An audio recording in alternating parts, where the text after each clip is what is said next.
नमस्कार and I welcome you all to DRX mentor. मैं हूं doctor Jain. Now I hope कि आपने रेलवे फार्मासिस्ट 2024 का फॉर्म फिलअप कर दिया होगा और एक सीरियसली प्रिपरेशन के लिए जुट गए होंगे। वाइल प्रिपरेशन आपके माइंड में बहुत सारे क्वेश्चंस आते होंगे, डाउट्स आते होंगे जो कि आपके द्वारा कमेंट्स में भी रिफ्लेक्ट होते हैं कि आप बहुत सारे ऐसे क्वेश्चन हैं जो पूछना चाहते हैं, जैसे कि हम एक कोई बुक आपको बता दें या फिर आप पूछते हैं कि कोई एक बुक उनको पता लग जाए जिससे वो प्रिपरेशन करके एग्जाम क्लियर कर सकें।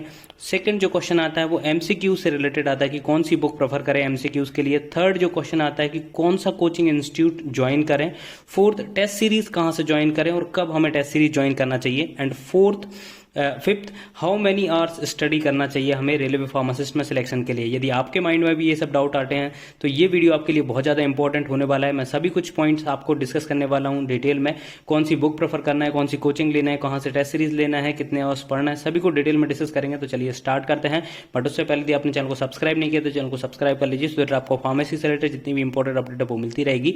एडिशनली आप हमारे चैनल को ज्वाइन कर सकते हैं जहाँ पर मात्र 29 रुपीज़ में आपको मिलेंगे प्रीवियस ईयर के रेलवे फार्मासिस्ट के क्वेश्चन पेपर, ईएसआईसी के, सीजीएचएस के एंड स्टेट गवर्नमेंट के क्वेश्चन पेपर आपको प्रोवाइड कराए जाएंगे जो कि बहुत ज़्यादा इंपॉर्टेंट होते हैं। यदि आप किसी भी फार्मासिस्ट या आप ईएसआईसी या सीजीएचएस, एम्स वगैरह के लिए प्रिपरेशन कर रहे हैं तो उन क्वेश्चन को जरूर से आपको अटेम्प्ट करना चाहिए, क्योंकि कई बार क्या होता है क्वेश्चन रिपीट होते हैं। यदि आपने वो पहले से कर रखे हैं तो आपका स्कोर इंप्रूव होता है और स्कोर इंप्रूव होने से आपके सिलेक्शन होने के चांसेस भी होते हैं।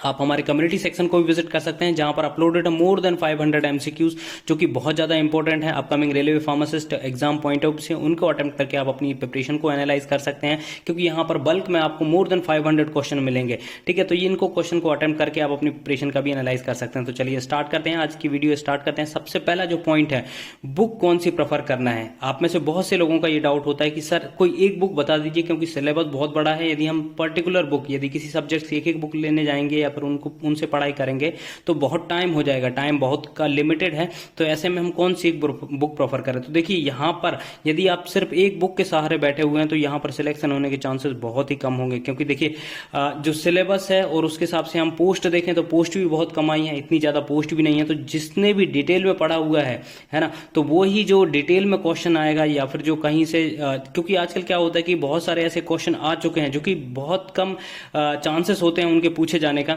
तो अब क्या होता है, क्वेश्चन यदि आपने थ्योरी अच्छे से पढ़ी हुई है तो आपका वहीं से कोई साइड से क्वेश्चन बन जाता है। ठीक है, जो यदि आपने सिर्फ एमसीक्यूज वगैरह आपने लगाए हैं तो उस केस में क्या होता है कि आपको सिर्फ एक ही क्वेश्चन पता है, लेकिन आपने थ्योरी पढ़ी है तो उससे रिलेटेड आपको बहुत सारे क्वेश्चन पता होते हैं, तो वो आप इजीली से अटेम्प्ट कर पाते हैं। तो इससे अच्छा है कि आप सिर्फ एक बुक के बजाय आपको पर्टिकुलर बुक प्रेफर करना चाहिए यदि आप सीरियसली अपना सिलेक्शन चाहते हैं। तो जैसे कि हम सिलेबस की बात करें, आपने देखा होगा लगभग यहाँ पर 40 सब्जेक्ट्स हैं। ठीक है, अब आपको लगभग हर सब्जेक्ट के लिए एक अच्छी बुक प्रेफर करना पड़ेगा यदि आप सीरियसली प्रिपरेशन करना चाहते हैं या सिलेक्शन लेना चाहते हैं। तो जैसे एचएपी के लिए आपको बहुत अच्छी बुक प्रेफर करना पड़ेगा, फार्माकोलॉजी, ये सब के बारे में प्रीवियसली डिस्कस कर चुका हूं। यदि वो वीडियो आपने नहीं देखा है तो मैं लिंक डिस्क्रिप्शन प्रोवाइड करा दूंगा। फार्माकोलॉजी वगैरह जो भी 4 सब्जेक्ट हैं मैंने उसमें डिटेल में बताया हुआ है कि फार्माकोलॉजी कैसे पढ़ना है, एचएपी कैसे पढ़ना है आपको, उसके बाद आपको सेलुलर एंड फिजियोलॉजी कैसे पढ़ना है, मॉलिक्यूलर बायोलॉजी को कैसे पढ़ना है। तो उसको कंबाइन करके मैंने पढ़ने की पूरी स्ट्रेटेजी बताई है। यदि वो वीडियो आपने नहीं देखा तो जाके देख सकते हैं, लिंक डिस्क्रिप्शन में अवेलेबल है।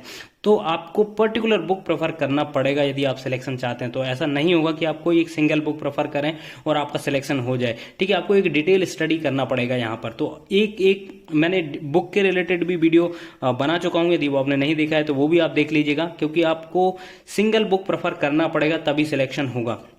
सेकेंड है एमसीक्यू। अब देखिए सबसे पहले आपको थ्योरी अच्छे से कंप्लीट करना है। जब आपकी थ्योरी हो जाए तब आप एमसीक्यूज की ओर आइए, क्योंकि यदि आप डायरेक्टली एमसीक्यूज पे आ जाएंगे तो वहां पर एक बहुत बड़ी प्रॉब्लम होगी कि आपसे क्वेश्चन बनेंगे नहीं। वो क्वेश्चन बनेंगे नहीं तो आप स्किप कर दोगे, प्रिपरेशन छोड़ ही दोगे उसको कि यार जब क्वेश्चन ही नहीं बन रहे तो हम प्रिपरेशन क्यों करें। तो सबसे पहले आपको थ्योरी अच्छे से कंप्लीट करना है, साथ ही साथ पैरेलली आपको अच्छे से नोट्स उसके प्रिपेयर करना है, सो दैट आपका उससे आपका क्या होगा, रिवीजन करना आसान होगा। यदि आपने नोट्स बनाए हुए हैं तो आप इजीली जाके वो बुक उठाएंगे, या फिर आपको फार्माकोलॉजी का कोई रिवीजन करना है तो आपने फार्माकोलॉजी उठाया, पर्टिकुलर चैप्टर निकाला और अपना रिवाइज कर लिया। आपको फिर से बुक पढ़ने की जरूरत नहीं होगी। तो इसलिए प्रॉपरली अपनी स्टडी करें, स्टडी करने के बाद नोट्स बनाएं, और जब आपका 60-70% सिलेबस कवर हो जाए फिर आप एमसीक्यूज की ओर आइएगा। ठीक है, अब एमसीक्यूज कैसे देखना है आपको, देखिए या तो आप टॉपिक वाइज एमसीक्यूज देख सकते हैं। तो आप टॉपिक वाइज एमसीक्यूज के लिए देखिए मैं तो प्रेफर करता हूं जीपेट की जो है पियर्सन की बुक, ये बहुत अच्छी है। इसमें टॉपिक वाइज एमसीक्यूज दिए गए हैं, जैसे ज्यूरिस्प्रूडेंस की, जो मैं आपसे डिस्कस भी करता हूं तो वो इसी बुक से करता हूं। इसमें टॉपिक वाइज दिए गए हैं, ज्यूरिस्प्रूडेंस के, डिस्पेंसिंग फार्मेसी के, फार्माकोलॉजी के इवन चैप्टर वाइज दिए गए हैं, जैसे हम ड्रग एक्टिंग ऑन जीआईटी, तो सभी कुछ इसमें दिए गए हैं। तो यदि आप चाहते हैं टॉपिक वाइज तो इससे प्रेफर कर सकते हैं। और वैसे भी आपको टॉपिक वाइज ही एमसीक्यूज अटेम्प्ट करने चाहिए, सो दैट कि आपने कोई एक जैसा चैप्टर पढ़ा, आपने पढ़ा सबसे पहले पढ़ा कि ड्रग एक्टिंग ऑन जीआईटी पढ़ा आपने, तो उससे रिलेटेड जो भी एमसीक्यूज हैं वो उनको सॉल्व कर लीजिए, सो दैट आपका एक जो पोर्शन है, जो एक सब्जेक्ट है, वो अच्छे से कवर हो जाए और आपको पता भी लगेगा कि हाँ कहाँ का जो थ्योरी सेक्शन है वो मेरा मिस हुआ है और वहां से क्वेश्चन बन रहे हैं, मुझसे नहीं बन रहा है, बट यहाँ पर जो क्वेश्चन पेपर है उसमें क्वेश्चन आ रहे हैं, तो आपको एक आइडिया भी लगेगा। एक तो ये हो गया। आप या तो फिर क्या कर सकते हैं कि जो प्रीवियस ईयर के क्वेश्चन पेपर है, जैसे कि आरआरबी के हो गया, ईएसआईसी के हो गया, सीजीएचएस के हो गया, DSSB, BSF, Ayush, ONGC, drug inspector, तो जो बहुत सारे ऑलरेडी पब्लिश्ड जो ऑलरेडी एग्जाम हो चुके हैं उनकी कोई बुक प्रेफर कर सकते हैं जिसमें कि प्रीवियस ईयर के क्वेश्चन पेपर है। बट इसमें क्या होगा, ये आपको जब प्रेफर करना है जब आपका पूरा सिलेबस कंप्लीट हो जाए। अगेन इसमें प्रॉब्लम वही आएगी कि यदि आप डायरेक्टली इस पर जंप कर गए तो आपको क्या होगा, क्वेश्चन बनेंगे नहीं, क्वेश्चन नहीं बनेंगे तो आप डिमोटिवेट होंगे।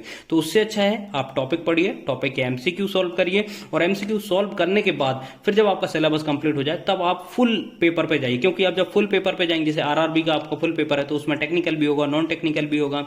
टेक्निकल की बात करें तो उसमें सारे सब्जेक्ट होंगे फार्मेसी के, है ना, उनसे क्वेश्चन पूछे गए होंगे। तो इससे अच्छा है कि सबसे पहले आप अपना कोई टॉपिक तैयार करें, उसके एमसीक्यूज देखें और फिर उसके बाद जब आपका हो जाए, सिलेबस कंप्लीट हो जाए, तब जाके आप जो क्वेश्चन पेपर है प्रीवियस ईयर के उनको अटेम्प्ट करें। अब ये दोनों बुक या तो आप देखिए कहीं से आपको पीडीएफ मिल जाती है तो अच्छी बात है, अदरवाइज इनको हार्ड कॉपी में जरूर आप मंगा सकते हैं। तो मंगाने के लिए लिंक डिस्क्रिप्शन में अवेलेबल है, वहां से जाके आप इसको मंगा सकते हैं। ठीक है, ये पर्सनल मैं बता रहा हूं जिससे कि मैंने प्रिपेयर करा है, बाकी ऐसा कोई रिकमेंडेशन नहीं है। आपको जो बुक अच्छी लगती है वो आप मंगा सकते हैं।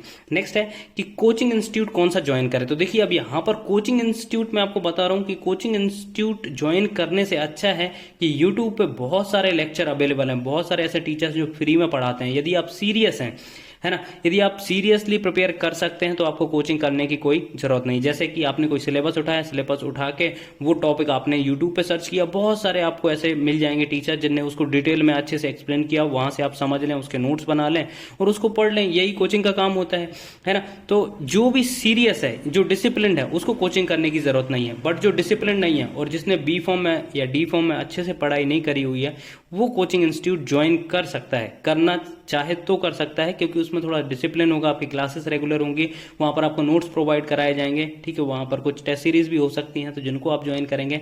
तो एक जो डिसिप्लिन नहीं है और जिनने अपने बी फॉर्म में पढ़ाई नहीं करी है और तो वो कोचिंग जरूर ज्वाइन कर सकते हो। देखिए बहुत सारी कोचिंग है, पर्सनली मैं आपको कोई रिकमेंड नहीं कर रहा हूँ, आपको जो कोचिंग अच्छी लगे वो आप ज्वाइन कर सकते हैं। बट कोचिंग ज्वाइन करने से अच्छा है आप थोड़ा सा डिसिप्लिन होकर यदि पढ़ाई करेंगे तो कोचिंग करने की जरूरत आपको नहीं पड़ेगी। ठीक है, जब आपका सिलेबस कंप्लीट हो जाए तब आपको टेस्ट सीरीज की ओर जाना है। तो टेस्ट सीरीज आपको 2-3 जो भी कोचिंग इंस्टीट्यूट है उनकी ज्वाइन कर लेना, वो भी लास्ट के 1 मंथ या 2 मंथ में, है ना। तो जब भी एग्जाम आएगा उस टाइम पे आप टेस्ट सीरीज ज्वाइन करना, तो वो आपके लिए बेनिफिशियल रहेगा, क्योंकि जब तक आपका सिलेबस भी कंप्लीट हो जाएगा, सिलेबस कंप्लीट होने के बाद आप टेस्ट सीरीज ज्वाइन करेंगे तो वहां पर स्कोर अच्छा आएगा। स्कोर अच्छा आएगा तो आपको भी थोड़ा बहुत मोटिवेशन मिलेगा कि हाँ जो मैंने प्रिपरेशन करी है वो थोड़ा सा अच्छी डायरेक्शन में है। अदरवाइज क्या होगा, आप डायरेक्टली टेस्ट सीरीज ज्वाइन कर लिए तो अगेन वही आपके साथ होगा कि आपसे क्वेश्चन बनेंगे नहीं, तो आप उनको स्किप करते जाएंगे। लास्ट जो पॉइंट है कि हमें कितने घंटे पढ़ना चाहिए। तो देखिए कितने घंटे मैटर नहीं करते, मैटर करता है कि आप टॉपिक कितने टाइम में कवर कर रहे हैं। देखिए जैसे आपने एक वही अगेन मैं बताऊं आपको ड्रग एक्टिंग ऑन जीआईटी, यदि आप उसको 2 घंटे में कंप्लीट कर रहे हो, 3 घंटे में कंप्लीट कर रहे हो, 4 घंटे में कंप्लीट कर रहे हो और कोई है जो उसको 1 घंटे में ही कंप्लीट कर ले रहा है, तो यहां पर आवर्स मैटर नहीं करेंगे, यहां पर मैटर करेगा आपकी प्रिपरेशन कि आप कितने घंटे में उस चीज को कवर कर रहे हैं और अच्छे से कवर कर रहे हैं। तो यहां पर आप घंटे वगैरह का मत बनाइए, अपना सिलेबस कंप्लीट करने पर ध्यान दीजिएगा। तो ये सब पॉइंट है। आई होप कि ये इन्फॉर्मेशन आपको अच्छी लगी होगी। अच्छी लगी हो तो प्लीज चैनल को सब्सक्राइब करिए, वीडियो को लाइक करिए, शेयर करिए एंड कमेंट करिए। Thank you. नमस्कार।